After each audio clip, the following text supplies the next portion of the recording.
I'm Grae Drake. I'm the senior editor of Rotten Tomatoes. And first, I want to get like a huge amount of applause going for both IMAX and Lyft for having everybody out.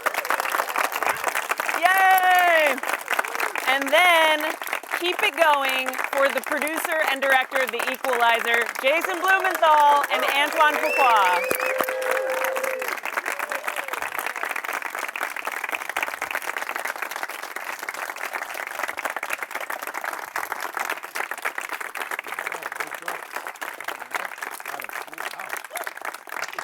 How you guys doing? All right. All right, so honest show of hands, who is never going to open a bottle the same way ever again? Right. So can we just start by talking, before the screening you mentioned that there was an explosion so big that it spooked even the man with nerves of steel. Exactly. I was talking about our home art. Yeah, the final microwave explosion. Yeah, that turned out to be a overzealous special effects guy. And it blew up. It blew up quite a bit of this particular area, and all the sprinklers really did go off, and water started going everywhere. And our producer, went into a panic. Our line producer, our line producer, where it was almost comical. Yeah, who actually signed all the actual contracts for the location, started freaking out, and it became one of those things that, once again, you put the actors in, you try to, as much as possible, within reason, put the actors in the most real situation so that they're not truly acting, but they're actually experiencing that, right? Mm-hmm. And a lot of that was going on in those settings. I mean, you can also see that home art, as I told you before, was an empty shell that we filled up, but it was that size. And when you turn off those lights, trust me, I know because I was just in there walking back and forth, it's scary as all hell being in that giant space when you don't know where things are coming and stuff like that. So, although it's acting, it was real acting, meaning that they were in the dark, they were following down. We have very minimal lights because we were shooting digitally, right? On digital cameras now, you can actually get away with less light. It's actually darker than what you guys saw. Right. We had to pump it up a little bit. And you can do that in post, right? So you put those actors in those environments and you let them kind of then experiencing it as you guys are kind of watching it, experiencing it. Yep. Did you guys like the movie? Yeah. Okay, cool. Love that answer. Yeah. I have to just stay on home art though for just a second more. So you guys were scouting locations and they wouldn't. So I heard you say earlier. We went early. Obviously, we went to Home Depot and asked them if they wanted to be a part of the movie. And they were we thought they would say yes because you have Denzel Washington actually portraying one of their workers, right? And he's a hero in this movie. Although what you did see at the end, right, using those tools for those things was not something that at this time, there's a lot of sensitivity out there in terms of all the violence that's going on all over. You got to be sensitive about that. We are making a movie. This isn't a documentary, right? We're not teaching people how to do this. Although, you can understand if you're a brand and your brand recognition is about how to sell to families and we understood it at the same time. We thought eventually that the number 2 company, would say yes, or the number 3 company, and all of them seemed to all share the same feeling that maybe it wasn't the best idea, but That's a stupid move on their part. Yeah. Yeah. I mean, think about that. Think about if Home Depot or one of those places would have done that. How cool would that be? Right. You know what I mean? It's like, come on, man. I mean, it's the biggest advertising you're ever going to get. With the biggest star. And what's interesting when you realize this is that actually colors are very synonymous with brands. So Home Depot is what? Orange. Bingo. Lowe's is what? Blue. Exactly. Osh, which is now Orchard, is green. Okay? We couldn't use any of those colors within our store either. So not only did we have to create a fictitious name, Home Mart, we had to come up with our own color scheme, right? Our own branding and all that kind of stuff because how synonymous colors are. You think about that, you don't realize that, and then you see how that kind of plays in. So we had to create our own world, but it's a familiar space. Doesn't matter if it's Home Depot or not. Most people have been in one of these superstores. You understand the size and scope of what those are. And once we realized that we had to create our own, we went for it. Well, so did you keep anything from set? Were you like, oh, I need a drill? Oh, I got the one with the blood on it, drill. Kept that, garden, Right. A little barbed wire. I got all that stuff. Well, I will say, I'll say this because Antoine is a master at, obviously, not only storytelling, but in terms of kind of coming up with the craziest shit you've ever seen to do some of the most crazy things you've ever seen.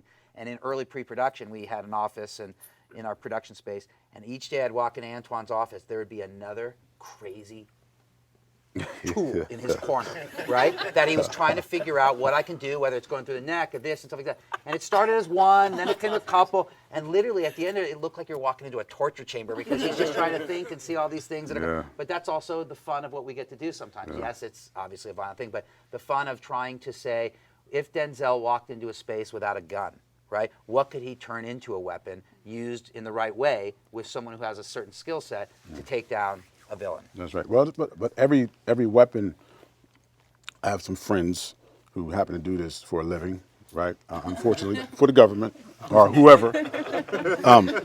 And literally, me and Richard, the writer, I invited him over to my house, and I called one of my buddies over, and he came with a bag of things.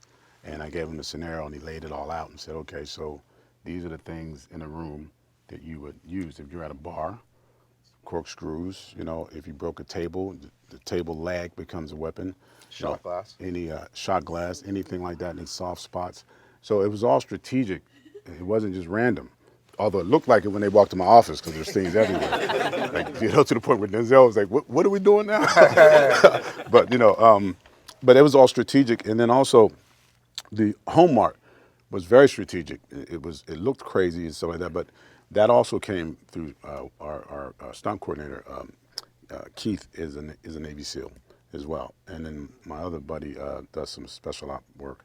And I said, you know, you're in these environments, and what do? He said, well, you're in a huge space. You have to hear the people. How do you hear them? You would put sand or something on the ground. Right. So when you see Denzel doing that, that came directly from someone who knew exactly that's how you would actually be able to, if you're in a giant space where there's a million places to hide, but you're trying to find them, what would you do? You'd leave sand down there to see if that, and once again, it came right from that. There's something they wouldn't see, and then at the same time, those shelves are wide, as you know. So what would you use to get at somebody?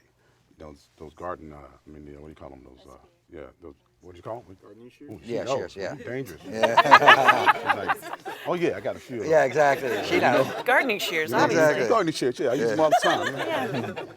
Next to you, my man's like, oh, my God. But, yeah, you know, because that's the space, and it's like, it's guerrilla warfare. See, they thought they were trapping him as we all worked it out. I said, no, you're going into his jungle. You understand? So when you're going into somebody's environment that knows what to do with these tools, they're very dangerous. You know, so that was one thing. The other thing was you use another guy to bring another guy down the aisle. You know, if he's hanging and you look up, that's a problem, right? Because you're not paying attention, right? You know what I mean? So everything he did, trip wires, to make a guy think he was going to trip wire, and naturally, you know, you back out and you move a certain way if you got a weapon in your hand, and you run right into the drill. So it was all laid out very strategically from a military or special forces sort of, you know, way of thinking. So it seemed random, but it wasn't. And it all goes back to character, right? He's a guy with a special set of skill sets, right? He was having the ultimate home field advantage. This was his home turf. He knew it better than they knew it, even if he was outnumbered. And so that's kind of the fun of watching him try to figure out how he's going to get out of this situation. Right. Well, and continuing to watch him do all these amazing things looked especially spectacular when we saw it on this screen, right? Because it, like, guys, back me up on this. Like, it had a lot of impact. You're sort of training the audience as you go to know the minute that you see a close-up shot of Denzel's eye, somebody's going to die. Well, no, you're right. That's exactly what it is. It was intentional that every time you saw that, or you heard that, or the sound went away, or the breathing, that you knew that violence was about to occur, and that was scientific as well. But that was me talking to doctors, and we spoke to some of the guys, and they're trained, and some of you guys may be military guys. A lot of those guys are trained to deal with violence by their heart rate goes down, where most of us civilians, it goes up, right? So they're taught, they're woke up every day by explosions and bombs and that sort of thing. So this is called comfort in chaos. So every time you hear that, it was on a strategic on our part to make you feel like it's about to go down. Yeah, because that's what he's feeling. Yeah, because he's about to tear some ass up. Right, and I will say, as brilliant as our script was, that actual piece of it was not there. That was something that Antoine, once again, is why I think he's just such a visionary filmmaker. He created, he just referred to it very early on through pre-production and as we were going on as McCall vision, okay? He knew exactly what it meant. He knew exactly what it was. He was not able to truly articulate it to me as the producer or to some of us because he was trying to figure out how he was going to bring that to life. He knew what he wanted. He understood your heartbeat slows down. He talked to opticians or optometrists where you, in those situations, the eyelids dilate up because things, how all More these light. things, More light comes in and the physiology behind it.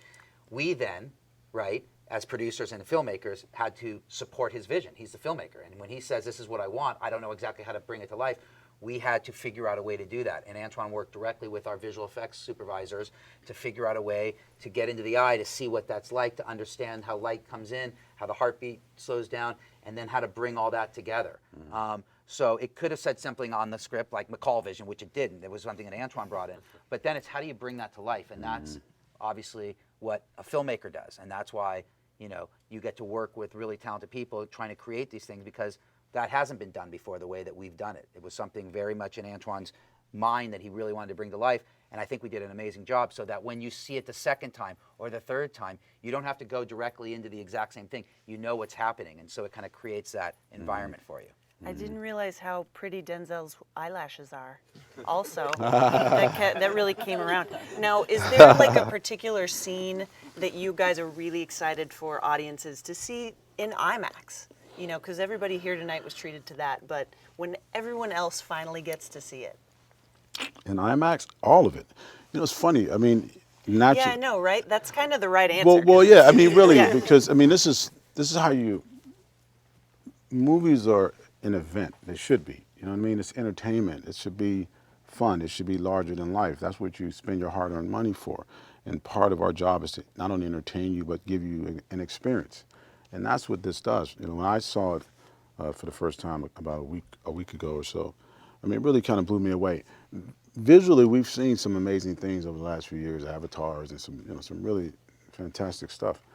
But sometimes it's the narrative that's surprising on a screen like this because it draws you in different than another screen. You know what I'm saying? You're in the movie. It's more of an immersive experience as opposed to just sort of this sort of thing, and that's different. You'll never see it that way again, or experience it for the first time again that way, unless you're watching it on this silver screen. That's a big difference in the narrative because you can go to the moon, you can go underwater, you can do all those things, but the story itself is more amplified, is more magnified, and you're in it. Just based on the way it's even set up.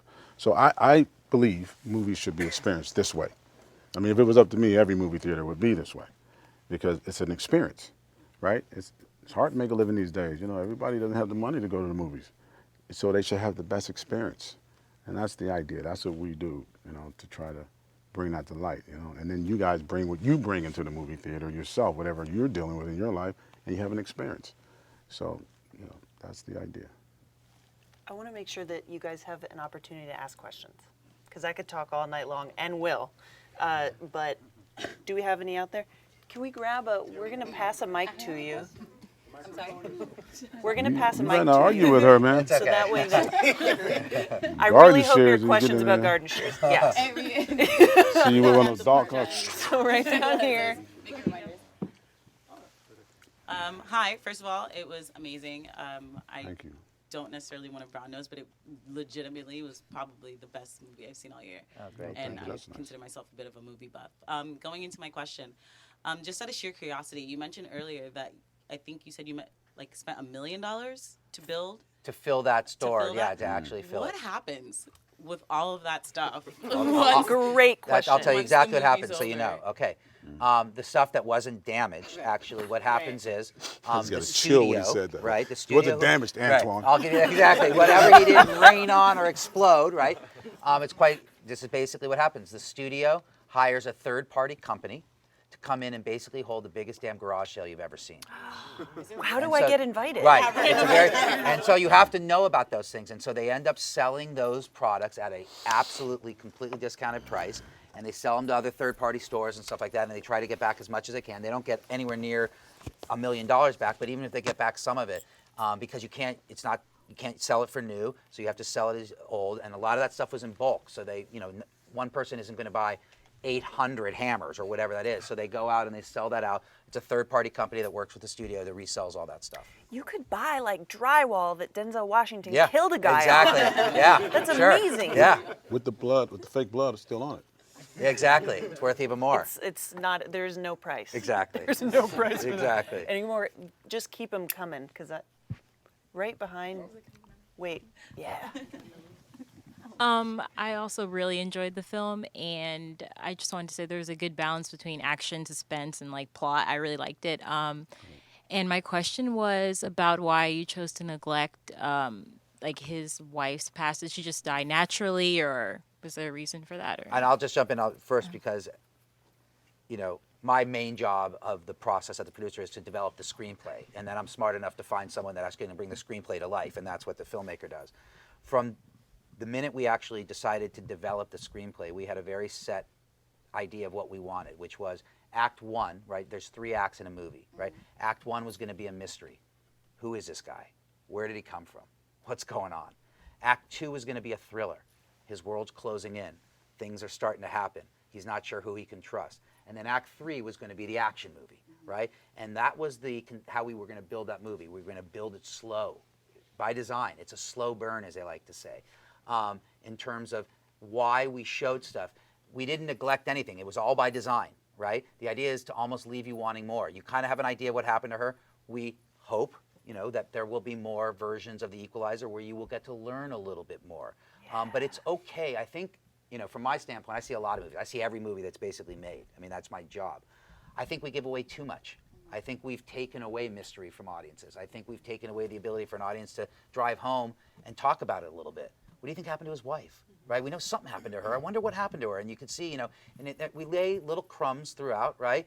I didn't break her heart. She broke mine.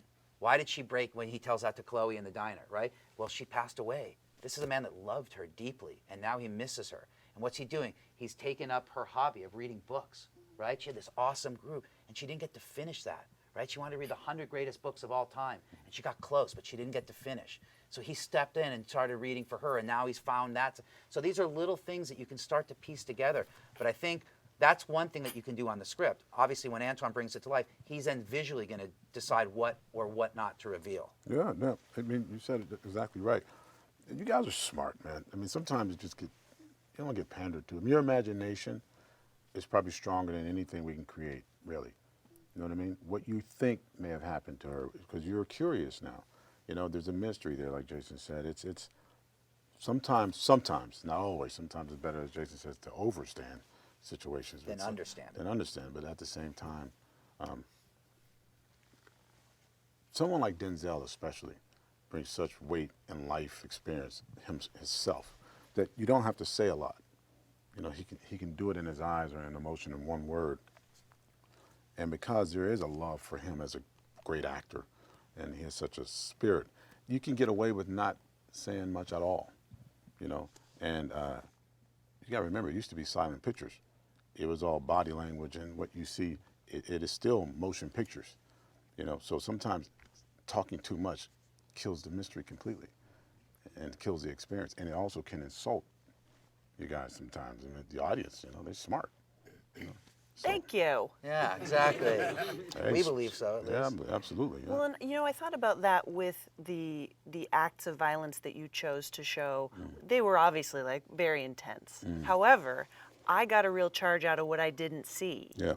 Because the moments where the ring is in the drawer, I went, oh. Right, you already know, because you know what he's capable of. Right.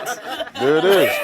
That's all you had to do. You saw what he did in the room, and he grabbed a hammer, so that guy had a bad night. Right? So that's kind of the deal, right? Exactly. And sometimes it's what you don't see that you remember most. Yes. And if it's done in the right way and you've set the table in the right way, it's what you don't see, And right? that's the fun, what you guys bring. You already bring something to the movies. It's not just what we show you. You're coming in with your own imaginations and thoughts and things going on in your life. So everybody here probably had a different idea of what he did with that hammer. You know what I mean? And it's probably stronger than what we could have showed you. Right.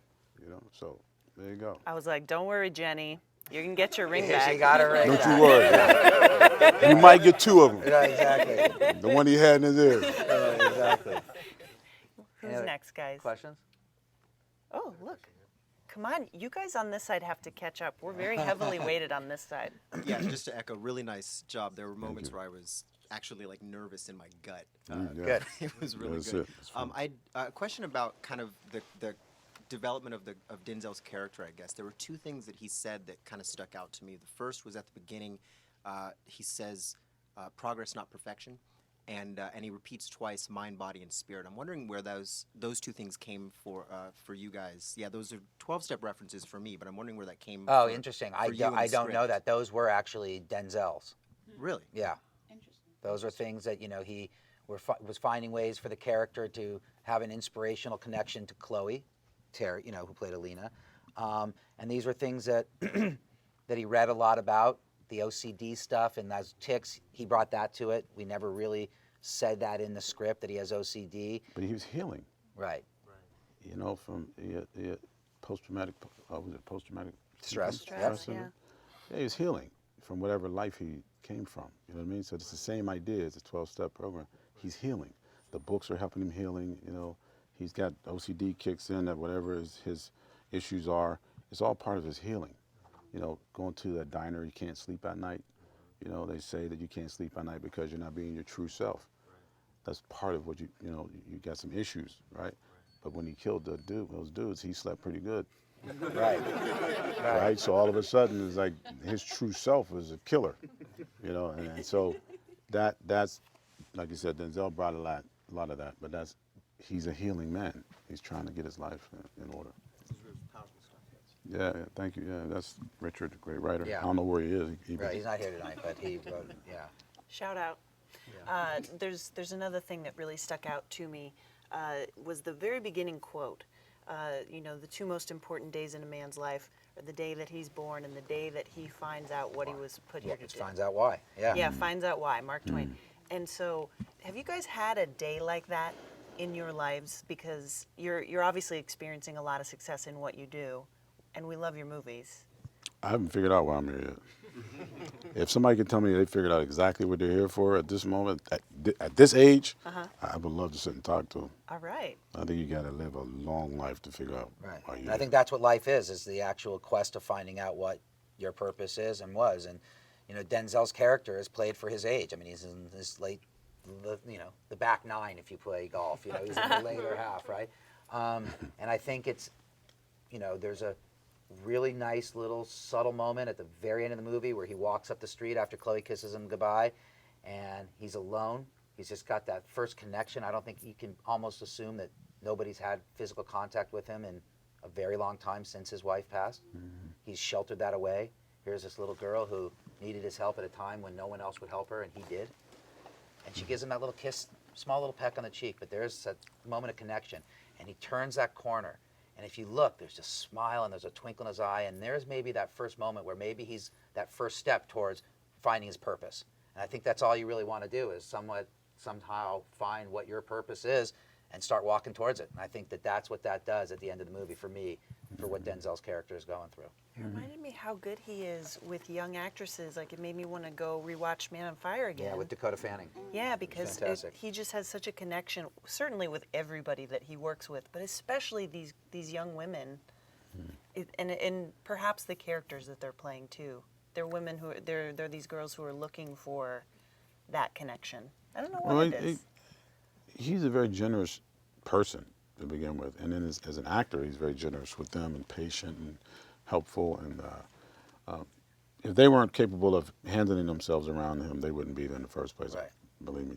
But at the same time, he's one of these people, just like the movie's about, helping you be your best self. And that's really, the movie is about him doing the right thing. It's about a guy doing the right thing. If you really want to simplify it, doing the right thing. One of the things that he saw was a light in her. She had hope, and the idea that she still had a dream, even living in that world, having to do what she does for a living. She thinks she can be a singer. So that means she has a dream, and there's a little light left in her. The worst thing is to see somebody put out that light. Right. Right. So that's really part of the magic of Denzel, because that's really who he is as a person. He's really all about that. So I think that's part of what you get when you see him with these young actors, is his love for the work, for the art, and just for other human beings. You know, it takes a while to get to that place. I think it makes sense, Yeah. having watched it. Yeah. Did you have a question? Yeah. Two comments and one Two question. comments Sure. and a question. Please. Would you wait for that microphone? Where's it at? Here you go. Right there. All right, so first comment, it's great to see a movie that isn't computer graphics the entire way through. I love that kind of stuff. It's great. But when you get a movie that's kind of more natural, when you actually do use the computer graphics, which I think there maybe was a little bit in the explosions, it's awesome. It's really, really good. So it wasn't too heavy-handed. Yeah, very little, yeah. Two, it looked like you guys did some research. There was an attention to detail paid to the tattoos, kind of like the Yeah. Russian sort of prison tattoo looking thing. Oh yeah, a lot of research into that. Okay. Yeah, a lot of research into that. There is a insane subculture of Russian tattoos and what they represent. It's not like our prison system here. And he had some books in his office. I'm just telling you, he had the scariest fucking office I've ever been in my life. Forgetting all the weapons and stuff. Even these books on tattoos, and they were really authentic. Yeah. And the Russian tattoos in the system tell full life stories, and that's what you're tattooed on. And they're all very specifically chosen. And so every tattoo on both Vladimir Pushkin, who we see in the shower at the end, and on our Teddy, our villain, were strategically placed and planned. Researched, most people aren't going to ever know what they are, right? But once again, the details aren't for you. The details are for us, right? Because that's what we're telling the story of. Hopefully you'll get some of that stuff, but they were all very researched. And I learned way more than I wanted to learn about the Russian system and how that works and what you get tattooed. And, but we did spend a lot of time on that. Okay. And so my last question, which kind of leads into that. So as a producer, you said you dealt with the screenwriting process, Yep. but I just don't know. How much of producing is creative, developing a story, building a story, and how much is just raising money and things like that? Yeah, on this kind of thing, we made this movie with a big studio, Sony Pictures. So there's no raising money. Okay, they so are the that's- bank, right? There's a lot of logistics that go in to the producing of the movie. But the most important, there is no movie without a script. Right. Right? There is no, there's no Denzel saying yes to something. There's nothing to say yes to. There's nothing Antoine says I want to make without the script. So if there's only one job that I consider really important, and then I step out of the way, it's to develop a script good enough to get a guy like Antoine Fuqua to say yes, and then I step out of the way and I let Antoine bring that script to life. And that's what I understand is my position, right? There's a little more than that. Well, I mean, we spend a lot of time creatively kicking stuff around. Yeah. Like I'm not gonna. Some people might, but we sit in a room and discuss these crazy ideas. I have some time with him, the writer, making sure they're tracking and they're writing organic. And they'll kick around. And Jason's the one who came up with the quote in the beginning as well. Like, we play around together with stuff like that because that's to me the best producers that do all the things you're talking about, but also you trust creatively their tastes. Right. So you can go and talk to some people about your ideas that when you're kind of in the fog of war. And like, I don't know what's going on right now. Right. Jason, let me grab you for a second and talk this through. You know what I mean? Yeah. That's also part because of it is my job to look at the bigger picture and make sure we're there. Antoine, once he's in there, he's in the specifics, right? He's in the details, and that's what you want. And then, so a good collaborative team, Yeah. which I think we are. We just finished another picture together, which we're really excited about. But when you have that shorthand and you kind of trust each other, but also know that I'm there and I'm going to make sure that on that large scale that we're going to be covered and that we're going to follow the story and that I'm going to let him just have the tools to be able to work with the actors, work with as a storyteller, and find that balance because you can't make a movie alone. You just can't. Yeah, that's not possible. You could, but nobody's going to take the camera and do this. So it is a truly collaborative business. And so you have to find people, you surround yourself with really great talent, that you're all on the same page, hopefully, and hopefully you get a great result. Yeah, and you won't be all on the same page. Right, you're not all on the same page, right? You never are. And it's But creativity comes out of that, too. Yeah, Right. sometimes, exactly.